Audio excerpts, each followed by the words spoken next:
오늘 함께 말씀 보겠습니다. 이사야 11장입니다. 이사야 11장 1절에서 16절입니다.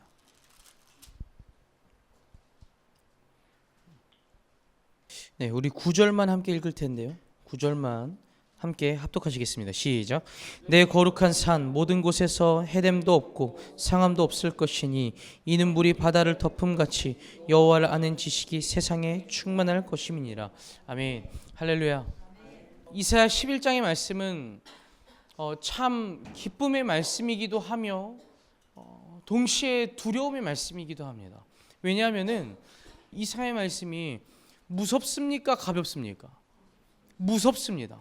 굉장한 심판의 말씀만 있습니다. 그런데 이 이사야 11장으로 가자마자 이사야가 어떤 말을 하냐? 메시아에 대해서 설명을 합니다. 이제 곧 오실 예수님, 이제 곧 오실 예수 그리스도가 이 땅에서 어떻게 사역을 하실 건지를 말하고 있는 장면입니다. 근데 중요한 게 있습니다. 남유다 백성들이 이 말씀을 다 믿었습니까? 안 믿었습니까? 아하스 왕조차도 이사야의 말을 안 믿었습니다. 하나님의 말씀을 신뢰하지 않았습니다. 그래서 이 말씀은 누구에게 전하는 말씀이냐? 남유다에서도 예수님을 신뢰하고 하나님을 신뢰했던 자들에게만 주어졌던 말씀입니다. 그러니까 쉽게 말해서 어차피 모든 사람들한테 전해봤자 듣는 이도 있을 것이고 안 듣는 이들도 있습니다. 그러니까 듣는 이들은 하나님을 신뢰하고 하나님을 믿었던 자들, 그들에게 하나님께서 무엇을 말씀하시냐? 새로운 희망에 대해서 말씀하십니다.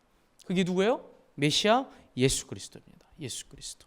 그래서 우리가 함께 볼 텐데요. 오늘 우리 삶 속에서도 한번 다 같이 적용해 봤으면 좋겠습니다. 희망이 보이지 않고 몸이 아프고 지치고 가정이 힘들고 무너져 버리고 그런 상황 속에서도 하나님은 우리에게 무엇을 주시냐? 희망을 주시는데 그 희망은 뭐예요? 예수 그리스도라는 겁니다. 그래서 우리가 이 말씀과 우리의 삶을 대조해 보면서 함께 나누면 좋을 것 같습니다. 우리 한번 1절에서 2절 볼 텐데요. 제가 읽어드리도록 하겠습니다. 이새의 줄기에서 한 싹이 나며 그 뿌리에서 한 가지가 나서 결실할 것이요 그의 위에 여호와의 영 곧 지혜와 총명의 영이요 모략과 재능의 영이요 지식과 여호와를 경외하는 영이 강림하시리니. 아멘. 이새가 누굽니까 여러분들? 맞습니다. 이새의 아버지입니다. 근데 우리가 원래는 예수 그리스도를 소개할 때는 다윗의 후손이라고 하죠. 그렇죠? 다윗의 후손 누구누구누구의 예수 그리스도시니라 그렇게 말하잖아요. 근데 이사야는 다윗의 후손이라고 말 안 합니다. 뭐라고 말하죠? 이새의 줄기에서 한 싹이 난다고 합니다. 이게 무슨 말이냐면요. 예수님 이때 이스라엘 백성들이 생각했던 메시아의 모습이 있습니다. 뭐냐? 해방자입니다. 우리를 해방시켜 주시는 분. 우리를 해방시켜 주시고 우리의 이 상황 속에서 거지 같은 상황 속에서도 나를 건져내시는 분. 그러니까 그분이 오시면은 우리의 왕이 되실 거야. 굉장한 엄청난 상상을 그렸던 겁니다. 이스라엘 백성들이. 근데 이사야는 그 말씀을 뒤집어 엎는 겁니다. 뭐라고 하냐? 아무것도 없는 그 이새, 다윗의 아버지. 다윗의 아버지가 뭐 있습니까, 여러분들? 아무것도 없어요. 근데 뭐라고 하시냐? 이새의 줄기에서 한 싹이 나며 그 뿌리에서 한 가지가 나서 결실할 것이라고 말합니다. 그게 무엇이냐? 예수 그리스도라는 겁니다. 그래서 이 땅에 내려오심으로써 어떤 모습이냐? 왕의 모습이 아니라 굉장히 낮고 낮은 천한 자리에서 예수님이 나오신다는 겁니다. 이 말을 들었을 때 이스라엘 백성들의 모습이 어땠을까요? 뒤통수 맞는 기분 아닐까요? 그렇죠? 만약에 여러분 생각해 보세요. 그냥 오늘날 갑자기 진짜 여러분들 그냥 이 세상 전 세계에 있는 모든 사람들에게 갑자기 하나님의 선지자가 나타나가지고 말합니다. 예수님 오십니다. 이제 곧 오실 거예요 라고 말해요. 그러면 여러분들이 상상하는 예수님의 모습이 있습니까? 없습니까? 있죠. 뭔가 흰 소복과 그리고 빨간 띠를 두르고 그리고 무슨 이상한 수염이 난 그 모습. 여러분들 이렇게 상상 안 하시나요? 하시죠? 네. 저는 예수님을 상상할 때 어떤 상상을 했냐면 뭔가 깔끔하게 양복을 입고 요즘 현대 사회에 맞게 오실 것 같았어요. 뭔가 깔끔하게 양복 입고 머리는 포마드하고 뭔가 왁스를 쫙 바르신 상태에서 그래 얘들아 내가 왔다 이러실 것 같은 그런 상상을 한 번씩은 해보는데, 그러니까 우리가 각자마다 예수님을 상상하는 모습이 다르다는 겁니다. 뭔가 예수님이 오시자마자 야 고생했어, 뭔가 이런 말 하실 것 같잖아요, 그렇죠? 근데 아니라는 겁니다. 이 땅에 내려오실 때는 그 심판자들이 함께 내려온다고 합니다. 요한계시록에 적혀 있죠. 청록색 말을 타고 온 이들도 있을 것이고 검은 말을 탄 천사들이 내려올 거고, 이런 요한계시록에 적혀 있단 말이에요. 그러니까 우리가 상상하는 예수님의 재림은 완전 다르다는 겁니다. 근데 그때와 이때는 다르겠지만 어찌됐든 이사야 선지자가 남유다 백성들에게 뭐라고 하는 거냐면 이렇게 말하는 겁니다. 예수님이 이 땅에 내려오실 때는 해방자가 아니라 우리를 죄에서 구원시키실 분이지 우리를 이 상황 속에서 건져내실 분은 아니야. 그 말하는 거예요. 그러니까 너희들은 신앙을 봐야 돼, 그 말하는 겁니다. 믿음을 보라 이런 겁니다. 그러면서 2절 볼까요? 함께 읽겠습니다. 시작. 그의 위에 여호와의 영 곧 지혜와 총명의 영이요 모략과 재능의 영이요 지식과 여호와를 경외하는 영이 강림하시리니. 아멘. 예수님에 대해서 설명합니다. 지혜와 총명의 영이라고 합니다. 굉장히 지혜로우시대요. 모략과 재능의 영이시대요. 또한 총명의 영이요 모략과 재능의 영이요 지식과 여호와를 경외하는 영이 강림하시니. 여러분, 우리가 이 땅에 살아가면서요, 우리가 오늘날 학부모들이 자녀들을 기도할 때 어떤 기도합니까? 지혜 주세요. 솔로몬과 같은 지혜를 주십시오. 그럽니다. 여러분들이 솔로몬과 같은 지혜를 구하시는데 이 솔로몬과 같은 지혜가 뭘까요? 그냥 뭔가 깨달음도 많고 뭔가 명철하고 어떤 상황을 판단할 때 사리분별하고 아니라는 겁니다. 솔로몬의 지혜는 뭐냐? 하나님을 경외했습니다. 그는 하나님을 제사 드리는 걸 너무 좋아했고요, 하나님께 번제물 드리는 거 너무 좋아했고요, 하나님을 경외하는 것을 너무 좋아했습니다. 그게 솔로몬의 지혜입니다. 보십시오. 예수님 보십시오. 이사야가 뭐라고 합니까? 여호와를 경외하는 영이 강림하신다고 합니다. 이게 지혜입니다. 여러분 세상 살아갈 때요, 제일 지혜로운 건 뭐냐? 하나님을 사랑하고 하나님을 위해서 예배드리는 것이 제일 좋은 지혜입니다. 그러니까 여러분 기도할 때 이렇게 기도하세요. 하나님 지혜 주십시오 우리 자녀. 그게 뭐예요? 하나님을 경외하게 해주십시오. 예전에는 저희 어머니가 저를 위해서 맨날 했던 말이 뭐냐? 잠언 말씀 읽어랍니다. 여러분들 이런 말 안 들어보셨습니까? 잠언 말씀 읽어라? 죽어라 읽었습니다. 이상하게 저에겐 지혜가 없었습니다. 그래서 어머니가 맨날 저한테 그러셨습니다. 어떻게 너한테 이렇게 하나님께 맨날 지혜를 구했는데 너는 어쩜 이렇게 공부를 못할까? 어머니가 항상 그러셨었거든요. 근데 이제 제가 크다 보니까 이제 신학을 하면서 어머니가 그러시더라고요. 아, 지혜가 이 지혜가 아니구나. 저도 그때 알았습니다. 아, 지혜가 공부를 그렇게 잘하는 그 지혜가 아니라요. 무슨 지혜냐면 내가 하나님 앞에서 예배드리는 것을 좋아하고 하나님을 생각하고 내가 살아가는 삶 속에서 하나님을 경외하는 것, 그게 지혜입니다. 여러분들 자녀들한테 너무 뭐라 하지 마세요. 아시죠? 잠언 읽으라고도 하지 마세요. 잠언 진짜 어려운 말씀이에요. 제가 아직까지 주일 설교 때 잠언을 꺼내지 않는 이유는 진짜 어렵습니다. 성령의 모든 부분 중에서 잠언이 제일 어렵다 생각합니다. 그만큼 잠언은 심오하고 하나님을 경외하는 그런 것들을 써놓은 거거든요. 근데 우리는 대부분 그냥 글로만 보죠. 부모를 공경하라. 그럼 맨날 애들이 말 안 되면 뭐라고 합니까? 너 왜 부모 공경하네? 잠언 말씀에 써져 있죠. 그 말씀이 아닙니다. 그러니까 우리는 잘못되게 해석하고 있다는 겁니다. 오늘날 우리는 성경을 볼 때요, 문자적으로만 보면 안 되고요, 하나님의 마음을 헤아린 상태에서 글을 봐야 됩니다. 그래야지 이 글을 쓴 저자가 어떤 마음으로 쓴지를 알고 어떻게 우리에게 받아들이는지를 알게 해주신다는 겁니다. 보십시오. 이사야 선지자 똑같습니다. 남유다 백성들에게 말합니다. 이새의 줄기에서, 그러니까 그 보잘것없는 그 줄기에서 예수님이 나타나신다고 합니다. 그러니까 뭐라고 하냐? 너희들의 상상을 깨버려라, 그 말씀하시는 겁니다. 자, 3절 볼까요? 함께 읽겠습니다. 시작.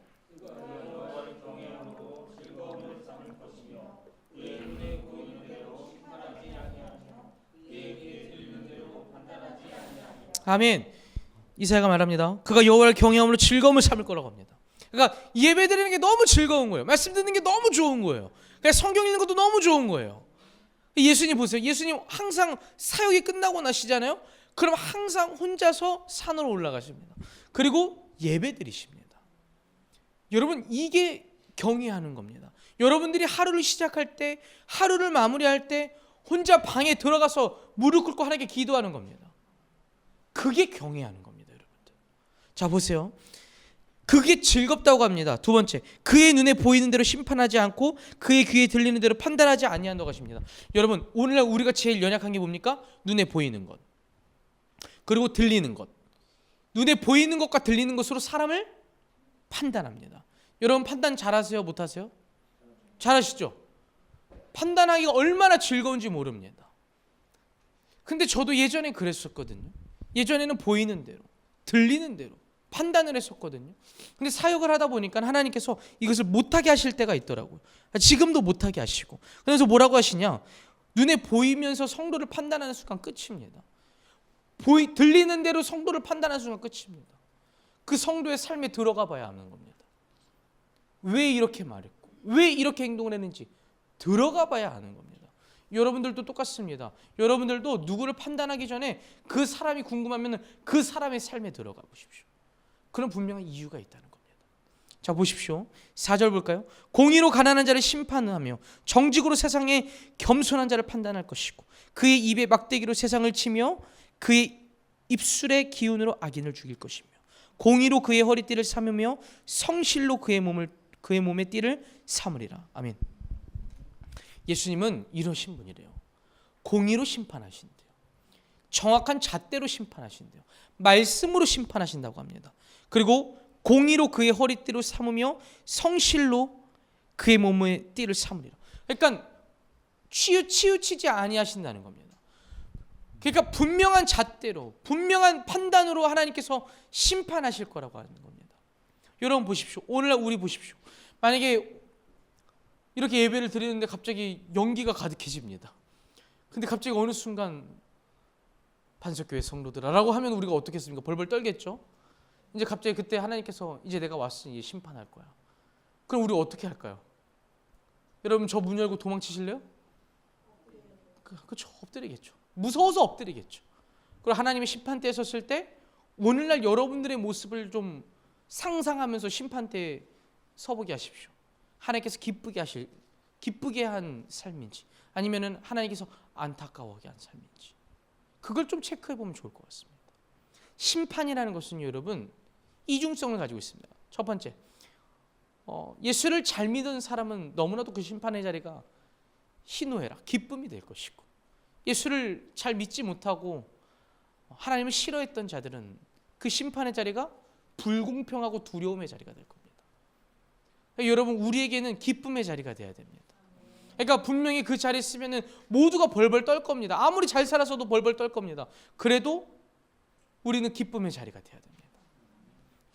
자, 보십시오. 우리 6절에서 9절 읽을 텐데요. 교독하실 텐데 저부터 읽겠습니다.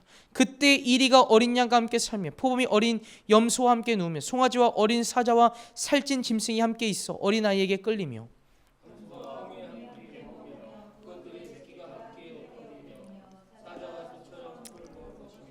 젖 먹는 아이가 독사의 구멍에서 장난하며 젖된 어린 아이가 독사의 굴에 손을 넣을 것이라.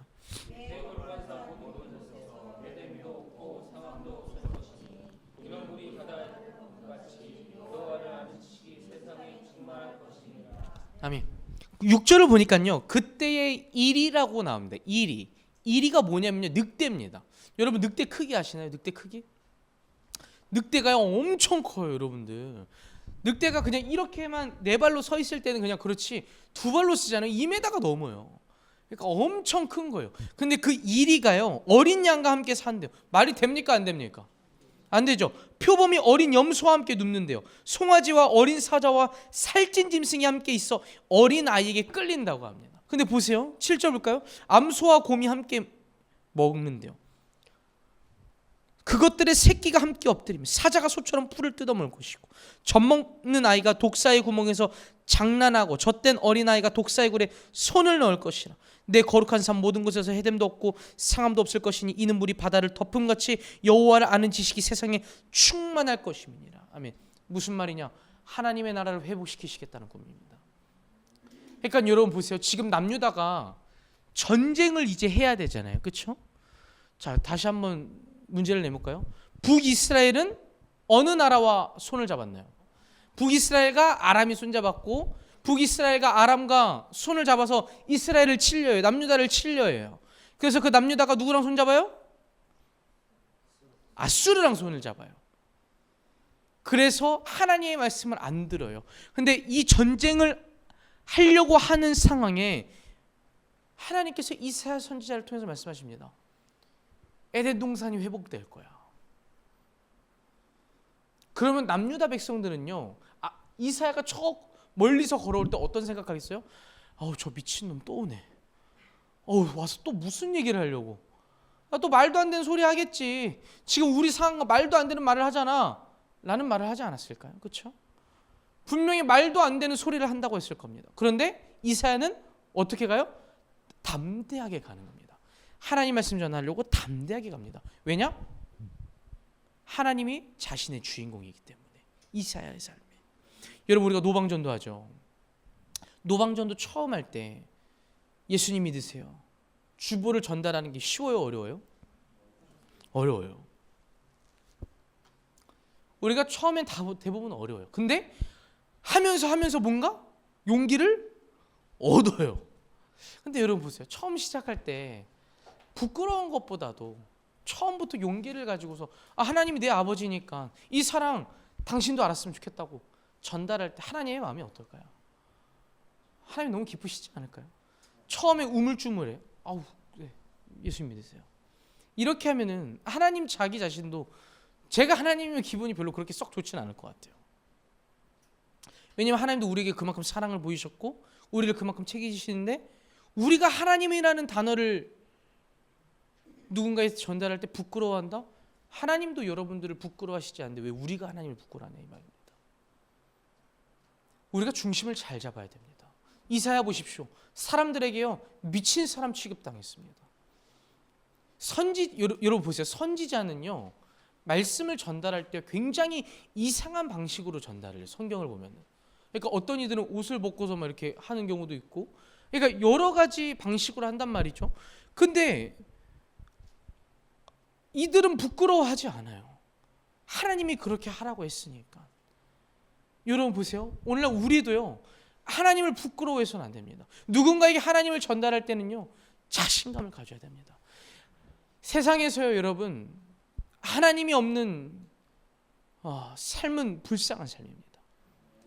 하나님이 없이 세상으로서의 빛을 본다면은 그거는 무의미한 빛입니다. 나를 피폐하게 만들고 나를 황폐하게 만듭니다. 그러나 하나님께 집중되고 하나님의 시선이 내게 이목이 됐을 때, 집중이 됐을 때 그보다 뛰어난 삶은 없습니다. 이사야가 그렇다는 겁니다. 여러분 10절 볼까요? 10절 함께 읽겠습니다. 시작. 그날에 이새의 뿌리에서 한 싹이 나서 만민의 기치로 설 것이요 열방이 그에게로 돌아오리니 그가 거한 곳이 영화로우리. 아멘. 하나님께서 말씀하십니다. 이게 다 돌아온다는 말이 아닙니다. 하나님을 신뢰하고 믿었던 자들을 말하는 겁니다. 하나님을 믿고 신뢰했던 자들이 어떻게 되냐? 고통 속에 있으나 하나님이 오실 때에 그들이 다시 한번 하나님 나라로 들어올 거라는 것을 이사야 선지자가 선포하고 있습니다. 11절에 그날에 주께서 다시 그의 손을 펴사 그의 남은 백성을 아수르와 애굽과 바드로스와 구스와 엘람과 시날과 하맛과 바다 섬들에서 돌아오게 하실 것이라. 끝과 끝에서 다 돌아오게 할 거라는 겁니다. 다시 한번 회복을 꿈꾼다는 겁니다. 그러니까 이스라엘 남유다 백성들이 이 말을 들을 때 여러분 웃었을까요? 안 웃었을까요? 웃었죠. 엄청 웃었을 거예요. 12절 여호와께서 열방을 향하여 기치를 세우시고 이스라엘의 쫓긴 자들을 모으시며 땅 사방에서 유다의 흩어진 자들을 모으시리니. 아멘. 끝과 끝을 모으신다는 겁니다. 끝에서 한꺼번에 싸그리 모으셔서 하나님의 나라를 다시 한번 세우시겠다는 겁니다. 그때가 왔을까요? 안 왔을까요? 안 왔습니다. 아직 안 왔습니다. 왜냐? 복음이 다 전달되지 않았기 때문에. 복음이 이 땅 전체 모두에게 전달됐을 때 예수님이 재림하십니다. 여러분 보십시오. 이사야가 하는 말은요, 여러분, 인간의 육신의 눈으로 봤을 때 허무맹랑하고 말도 안 되고 그저 그냥 기대에 찬 그런 사람으로밖에 안 보입니다. 그냥 허무맹랑한 소리입니다. 이거는 남유다 백성들이 받아들이기에. 그런데 남유다 백성들 중에서도 하나님을 믿고 따랐던 자들이 있잖아요. 하나님을 사랑했던 자들이 있잖아요. 그들에겐 이 말씀이 어떠냐? 희망의 말씀이라는 겁니다. 희망의 말씀. 오늘날 우리 삶에서도 똑같습니다. 하나님을 믿는다고 해서 어려움이 안 온다, 이것도 아닙니다. 하나님을 믿어도 어려움은 항상 옵니다. 항상 와요. 그러나 우리가 하나님이라는 이름 하나로 그 어려움을 이겨낼 수 있다는 겁니다. 여러분, 돈으로도 해결이 안 되는 게 얼마나 많아요. 그렇죠? 이런 거 있잖아요. 돈으로도 못 가요. 하나님 나라, 이런 찬양 있잖아요. 그런 것처럼 여러분, 돈으로도 못하는 게 있습니다. 돈으로도 못하는 이 현실 속에서도요, 그 하나님이라는 이름 그 하나로요, 현실에서 나를 뛰어넘게 하신다는 겁니다. 그래서 우리는 예수 그리스도를 믿는 거고, 하나님을 사랑하는 거고, 하나님을 찾는 겁니다. 하나님 찾는 겁니다. 예전에 저도 너무 힘들 때는 뭔가 무엇을 사면은 기쁠 줄 알았습니다. 근데 그걸로도 채워지지가 않고, 뭘 하면 뭐 취미 생활이라도 만들면은 뭔가 될 것 같았는데 그것도 안 되고, 사람을 아무리 만나도 이 공허함이 사라지지 않고, 마지막 결론이 뭐였냐? 하나님이었습니다. 근데 처음부터 하나님을 찾았더라면 고생을 안 했을 텐데, 하나님을 찾지 않고 세상 것들을 찾다 보니까 너무 고생하고서 온 거예요. 그런 내 자신이 너무 불쌍하더라고요. 여러분 보십시오. 여러분들이 오늘날 살아가는 삶 속에서요, 어려움이 있고 환난이 있고 힘듦이 있을 수도 있습니다. 근데 하나님을 찾아보십시오. 하나님을 찾다 보면은 그 엄청난 파도같이 몰려오는 그 은혜 때문에 나를 다시 한번 일으키신다는 겁니다. 세상의 파도는 나를 무너뜨리나 하나님의 파도는 나를 일으킨다는 겁니다. 우리는 그런 하나님을 믿는 겁니다. 나니아 연대기에 그런 이야기가 있습니다. 그 마지막 그 새벽 출정호를 향인가? 아무튼 그 편을 보면은 마지막에 아슬란 사자거든요. 그분이 하나님인데 아슬란이 나와서 이제 그 군사들을 모아놓고 어느 곳으로 데려갑니다. 근데 그곳을 보니까 파도가 원래 이렇게 오잖아요. 만약에 여기에 사람이 서 있으면 파도가 이렇게 온단 말이죠. 근데 그 파도가 거꾸로 가는 거예요. 거꾸로. 근데 어떤 쥐가 나와서 그 말합니다. 제가 하나님 나라를 들어가겠습니다. 근데 아슬란이, 그 하나님이 그럽니다. 이제 못 돌아와. 들어가겠느냐? 이때를 위해서 저는 싸웠습니다. 저는 가겠습니다. 그래서 그가 겁먹지 않고 배를 타고 그 파도를 향해 달려갑니다. 그리고서 이 파도가 이렇게 간다 했잖아요. 하나님 나라로 들어갑니다. 제가 그것을 보면서 되게 많이 느꼈습니다. 여러분 보십시오. 세상의 파도는 나를 무너뜨리려고 합니다. 나를 무너뜨리려고요. 근데 하나님의 파도는 거꾸로 갑니다. 그러니까 보기에만 두려운 거예요, 여러분. 보기에만. 오늘날 내게 환난이 오고 고난이 오는 거 보기에만 두려운 거예요. 근데 이상하게 나를 덮치지 않는다는 겁니다. 왜냐? 하나님의 계획하심이 있기 때문에. 그 하나님의 파도이기 때문에 거꾸로 진행된다는 겁니다. 여러분, 그 나니아 연대기에 나온 그 쥐처럼요, 여러분, 우리도 그렇게 뛰어들어야 됩니다. 무서움을 두렵쓰고 그 상황이 뛰어들잖아요. 하나님께서 엄청난 은혜를 주신다는 겁니다. 엄청난 은혜를 주세요. 보세요, 여러분. 13절부터 우리 16절까지 읽을 텐데 교독하실 텐데 저부터 읽겠습니다. 에브라임의 질투는 없어지고 유다를 괴롭히게 하던 자들은 끊어지며 에브라임은 유다를 질투하지 아니하며 유다는 에브라임을 괴롭게 하지 아니할 것이요.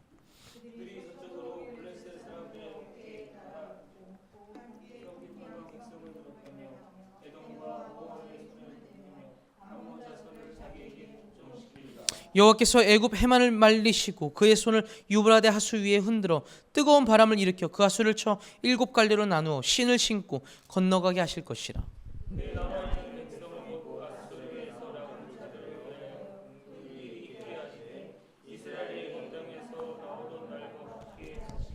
아멘.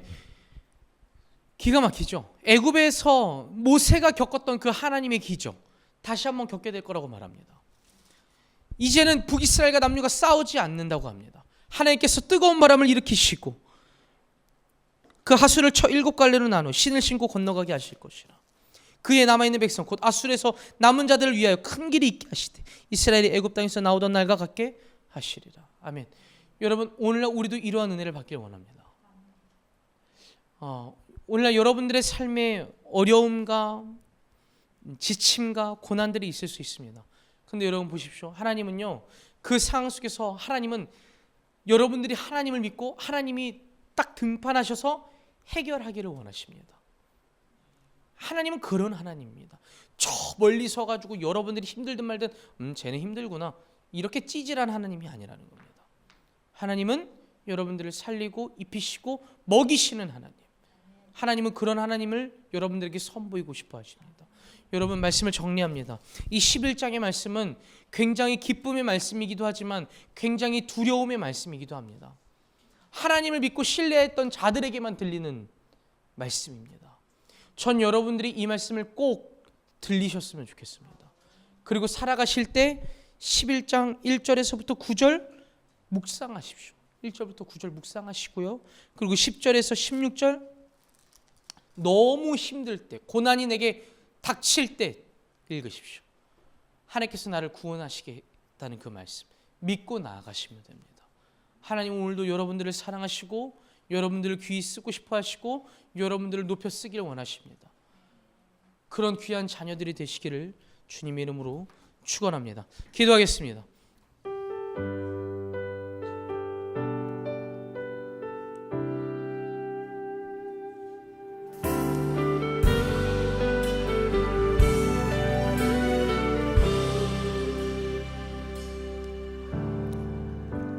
모든 것 아시는 주님, 나의 맘의 연약함 보시고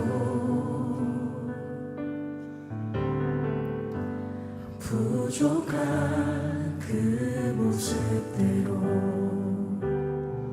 주님 마음에 새겨주시네.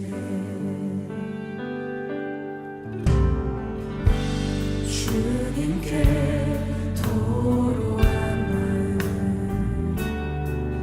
하나하나 헤아려 주시니 그 마음 그 아픔들을 주님 손으로 품어주시네. 거친 길을 걸어갈 때도 험한 산이 앞을 막아도 빛 되신 주님의 두 손이 나를 붙드네. 주의 마음이 닿은 내 삶에 정의 슬픔을 씻으시는 주님을 찬양, 주 이름을 찬양하네.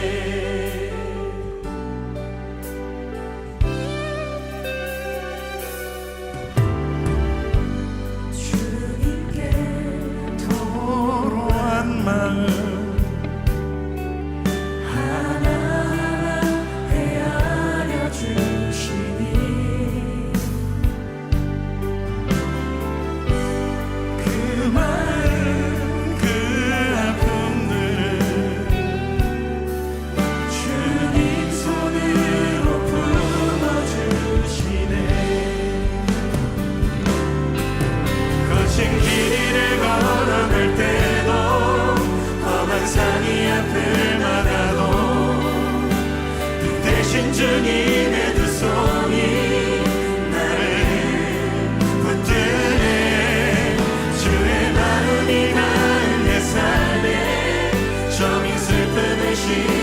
씻으시네 주님을 찬양 주 이름을 찬양하네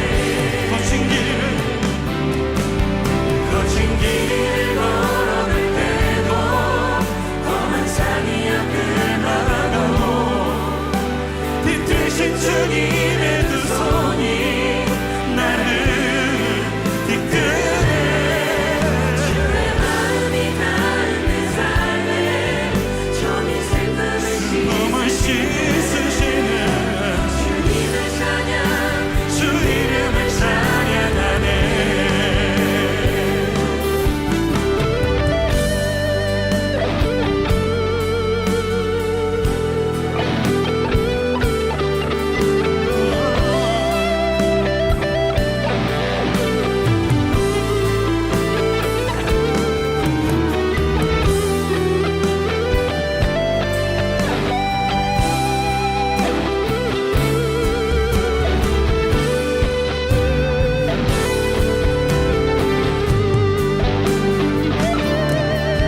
거친 길을 걸어갈 때도 험한 산이 앞을 막아도 대신 주님의 두 손이 나를 붙드네 주의 마음이 닿은 내 삶에 점이 슬픔을 씻으시네 주님을 찬양 주 이름을 찬양하네